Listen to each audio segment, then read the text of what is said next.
কোরআনুল কারীমের ভিতরে যে সমস্ত কথাগুলো আছে এগুলো দুনিয়ার মানুষের বানানো নয়।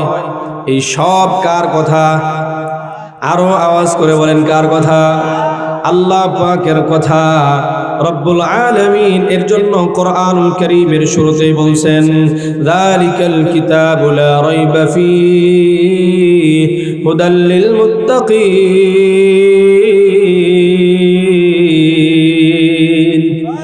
এটা এমন একটা কিতাব যেই কিতাবের ভিতরে কোনো সন্দেহ নাই। আল্লাহ রাব্বুল আলামিন 1450 বছর আগে পবিত্র কোরআনুল কারীম নাজিল করেছেন। যেইভাবে নাজিল করেছেন হুবহু সেইভাবেই আছে, ঠিক না ঠিক? কোরআনুল কারীম এমন একটা কিতাব, এমন একটা কিতাব, মুহাব্বত নিয়ে যদি কোনো মানুষ কোরআনের দিকে তাকায়, রব্বুল আলামিন তার আমলনামায় সওয়াব লিখে দেন। মুহাব্বত নিয়ে কোনো মানুষ যদি কোরআনুল কারীম স্পর্শ করে তাহলে তার আমলনামায় আল্লাহ পাক সওয়াব লিখে দেন। কোনো মানুষ কোরআনুল কারীমের মুহাব্বত নিয়ে যদি কোরআনুল কারীমকে বুকে ঝরায় ধরে, চুমু খায়, চোখে স্পর্শ করায়, তাহলে এই মানুষটার আমলনামায় আল্লাহ পাক সওয়াব লিখে দেয়। পৃথিবীতে এইরকম দ্বিতীয় কিতাব আর একটাও নাই, একমাত্র কোরআনুল কারীম, যেটা আল্লাহ পাক আরশ আজিম থেকে আখির জামানার পয়গম্বর মুহাম্মদুর রাসূলুল্লাহর উপর নাজিল করেছেন। এই কোরআন হচ্ছে পরশ পাথর। কোরআন কি? যার সাথে ছোঁয়া লাগে, এই কোরআন যার সাথে ছোঁয়া লাগে তার দাম বেড়ে যায়। কথা বলেন ঠিক না ঠিক? সাধারণ একটা কাপড় রাস্তায় পড়ে থাকলে কোনো দাম থাকে না। আমাদের ঘরে কত ধরনের কাপড় থাকে, কোনো দাম থাকে না। যখন এই কাপড়টা কয়েক টুকরা করে সেলাই করে কোরআনুল কারীমের গ্লাভ বানানো হয়, এই কাপড়ের দাম বেড়ে যায় কি যায় না? আরো যারা বলেন, যায় কি যায় না? সাধারণ কাঠ, লাকড়ি, আপনারা দেখেন কাঠের দাম তেমন বেশি না। যখন এই কাঠটা সুন্দর করে সাইজ করে কোরআন শরীফ পড়ার জন্য রেহাল বানানো হইল, এই রেহাল যখন কোরআনের সাথে ছোঁয়া লেগে গেল, তখন এই কাঠের দাম বেড়ে যায় কি যায় না? আরো জোরে বলেন, যায় কি যায় না? কোরআনের দাম এত বেশি, কোরআনের দাম এত বেশি। আর এই কোরআন যখন মুহাম্মদুর রাসূলুল্লাহর উপর নাজিল হচ্ছিলেন, ওই সময় কাফেরগণ তারা চিন্তা ভাবনা করলো এই কোরআন থেকে মানুষকে দূরে সরাইতে হবে, কোরআনের কাছে মানুষকে আসতে দেওয়া যাবে না।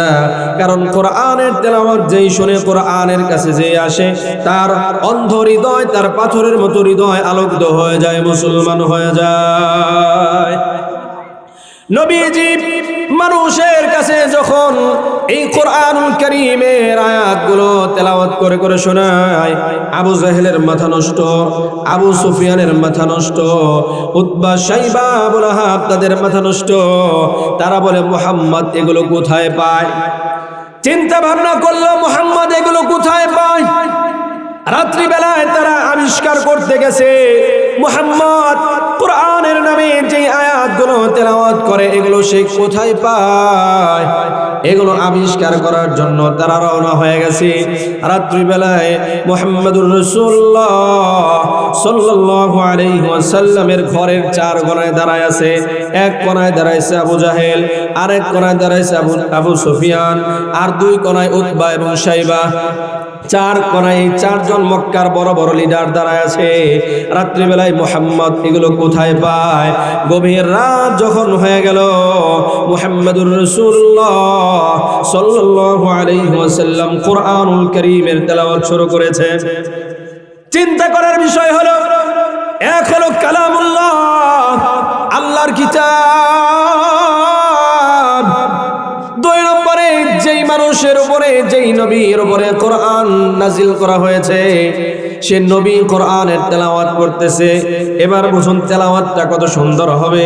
নবীজি গভীর রাতে যখন তেলাওয়াত শুরু করে দিলেন, আবু জাহেল তেলাওয়াত শুনতেছে, আবু সুফিয়ান তেলাওয়াত শুনতেছে, উতবা, শাইবা তেলাওয়াত শুনতেছে। সকলেই মনে মনে ভাবতেছে, আর একটু তেলাওয়াত শুনে বাড়ি চলে যাব, আর একটু তেলাওয়াত শুনে বাড়ি চলে যাব। এইভাবে চিন্তা করতে করতে চারজন কাফেরের জন্য ফজরের ওয়াক্ত হয়ে গেছে, বাড়ি যাওয়া তো দূরের কথা, কোরআনুল কারীমের তেলাওয়াত শুনতে শুনতে কখন ফজর হয়ে গেছে, কাফেরদের বাড়ি যাওয়া তো দূরের কথা, একজন কাফের দাঁড়ানো থেকে বসার সময় পর্যন্ত পায় নাই। এত জাদু, এত আকর্ষণ কোরআনুল কারীমের তেলাওয়াতের ভিতরে। ফজরের সময় যখন এই চারজন কাফের বাড়ির দিকে রওনা হয়েছে, কিছু দূর যাওয়ার পরে আবু সুফিয়ান ডেকে বলে, ভাই আবু জাহেল, একটা কথা আমি তোমাকে বলতে চাই, যদি রাগ না করো একটা কথা আমি বলতে চাই। আবু জাহেল বলে, আচ্ছা বলো, রাগ করব না।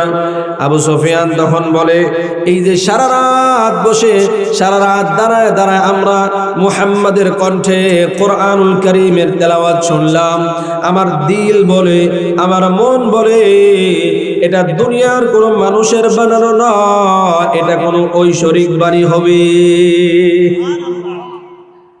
আবু জাহেল বলে, এই কথা তো আমারও দিল বলে এটা দুনিয়ার কোন মানুষের বানানো নয়, এটা কোন ঐশ্বরিক বাণী হবে। কিন্তু আসল ব্যাপারটা হচ্ছে, আমরা হলাম মক্কার লিডার, আমরা যদি এই কথা মেনে নেই, আমরাই যদি কোরআনের প্রতি দুর্বল হয়ে যাই, তাহলে তো আমাদের কোনো নেতাগিরি থাকবে না, মানুষ আমাদেরকে নেতা হিসাবে মানবে না। সুতরাং আমি বুঝতে পেরেছি তোমাদের মাথায় ভূত চেপেছে, কোরআনের প্রতি তোমরা দুর্বল হয়ে গেছো।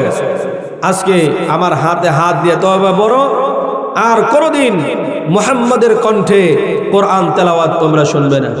নাউজুবিল্লাহ বলবেন না? যখন বড় লিডার বলছে হাত দিয়ে তওবা করো, এখন মনে চাক আর না চাক, নেতাকে তো খুশি করতে হবে, সকলে হাত দিয়ে তওবা করছে যে আমরা আর মুহাম্মাদের কণ্ঠে কোরআন তেলাওয়াত শুনবো না। চারজন বাড়ি চলে গেছে। দিন পেরিয়ে গেল, সন্ধ্যা যখন পেরিয়ে যায়, রাত যখন ধীরে ধীরে গভীর হয়, আবু সুফিয়ান চিন্তা করে, আবু জাহেল তওবা পড়াইছে, আমাদের প্রধান লিডার যে সেই তওবা পড়াইছে, সে আজকে মুহাম্মাদের কণ্ঠে তেলাওয়াত শুনতে যাবে না, আর আবু জাহেলের ভয়ে উতবা শাইবা যাবে না। সুতরাং আমি আজকে একা মুহাম্মাদের কণ্ঠে সারা রাত দাঁড়া দাঁড়া কোরআন তেলাওয়াত শুনব।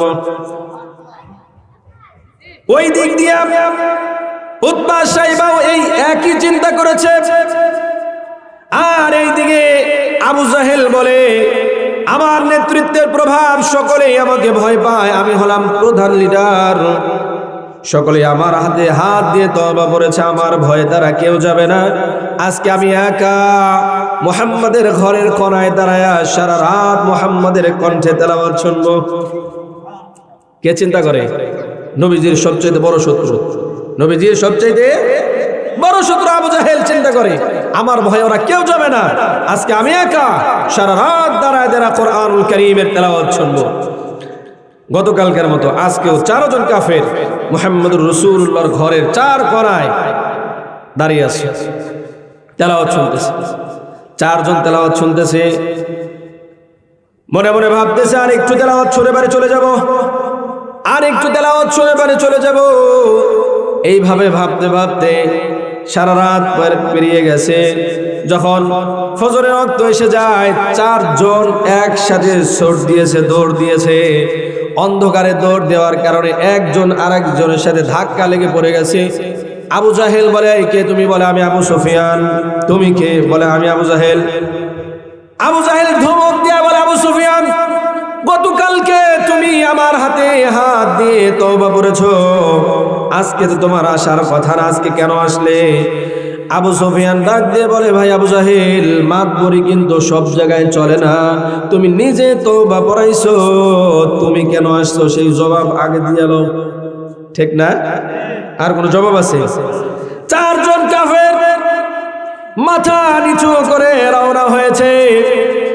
এবার তারা চিন্তা ভাবনা করলো, কোরআনের ভিতরে যে আকর্ষণ, কোরআনের ভিতরে যে জাদু আল্লাহ পাক দিয়েছে, আমরা তো মানুষকে এ থেকে বিরত রাখতে পারবো না। তখন আবু জাহেল আইন পাশ করলো, আইন করে মানুষকে কোরআন থেকে বিরত রাখতে হবে। মক্কার বড় বড় কাফের বেঈমান তারা আইন পাশ করলো, যেই আইন পাশ করলো সেই আইনের কথা আল্লাহ পাক কোরআনুল কারীমের ভিতরে লিখে দিয়েছেন, কোড করে রেখে দিয়েছেন। কারণ আবু জাহেল কয়দিন পরে এই পৃথিবী থেকে বিদায় হয়ে যাবে, আবু সুফিয়ান কয়দিন পরে এই পৃথিবী থেকে বিদায় হয়ে যাবে, উতবা শাইবা কয়েকদিন পরেই পৃথিবী থেকে বিদায় হয়ে যাবে। কিন্তু আবু জাহেলের নাতিপুতি কিয়ামত পর্যন্ত এই দুনিয়াতে থাকবে। কথা বলেন ঠিক না ঠিক? তারাও যে এসেই আবু জাহেলের মতোই আচরণ করবে, এইটা যেন মুসলমানেরা বুঝতে পারে। সব জামানায় কোরআনের বিরুদ্ধে কিছু মানুষ থাকবে। আবু জাহেলের উত্তরসূরি, আবু লাহাবের উত্তরসূরি, উতবা শাইবার উত্তরসূরি যে এই জমিনে কিয়ামত পর্যন্ত থাকবে, আর তারা যে কোরআনের বিরুদ্ধে কথা বলবে, এই কথা যেন মুসলমান বুঝতে পারে। এর জন্য আল্লাহ পাক আবু জাহেলের সেই নিয়ম কানুন, কোরআনের বিরুদ্ধে যে পদক্ষেপ নিল, সেটা কোরআনুল কারীমের ভিতরে আল্লাহ পাক কোড করে রেখে দিয়েছে। সুবহানাল্লাহ। আবু জাহেল বলল, وقال الذين كفروا لا تسمعوا لهذا القرآن والغوا فيه لعلكم تغلبون। আবু জাহেল বলছে, কোরআন তেলাওয়াত তো শুনবাই না, যেখানে কোরআন তেলাওয়াত হয় সেখানে বাধা সৃষ্টি করো, যেখানে কোরআন তেলাওয়াত হবে সেখানে বাধা সৃষ্টি করো, হন্ডগোল সৃষ্টি করো। কোরআনের আওয়াজ, কোরআনের তেলাওয়াত এটা যেন মানুষের কান পর্যন্ত না পৌঁছায়। আইন পাশ করলো। হজের সময় ঘনিয়ে এসেছে, পৃথিবীর বিভিন্ন অঞ্চল থেকে মানুষ এসেছে মক্কায় হজ করার জন্য। আবু জাহেল মক্কার বড় বড় লিডারদেরকে নিয়ে পরামর্শ করছে যে মানুষ যেন মুহাম্মাদের কাছে না আসে, কোরআনের কাছে যেন না আসে। মুহাম্মাদের কণ্ঠে যদি কোরআন তেলাওয়াত শুনে, তাহলে মানুষকে আমরা ফিরাতে পারবো না। কোরআনের যে আকর্ষণ, এই আকর্ষণে মানুষ মুহাম্মাদের দলে চলে যাবে, মুসলমান হয়ে যাবে। সুবহানাল্লাহ। পৃথিবীর সবচেয়ে বড় কাফের, ইসলামের চূড়ান্ত দুশমন আবু জাহেল বুঝতে পেরেছে কোরআন এমন এক ম্যাগনেট, এই কোরআনের কাছে যদি কেউ আসে তাহলে তাকে আর ফেরানো সম্ভব নয়, সে ইসলাম গ্রহণ করবে। সুবহানাল্লাহ।